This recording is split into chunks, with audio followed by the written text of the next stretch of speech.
नमस्कार दर्शक बंधु, वेलकम टू विद्यांत क्लासरूम।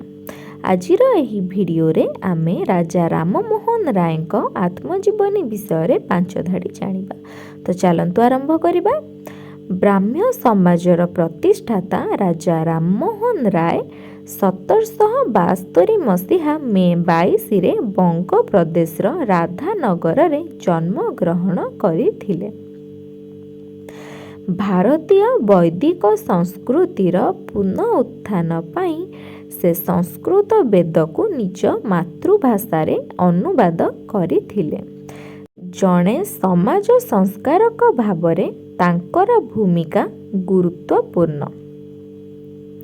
तांको चेष्टारे 1829 रे सतीदाह प्रथा उच्छेद होइथिला। 1833 सेप्टेम्बर 27 रे तांकर देहांत होइथिला।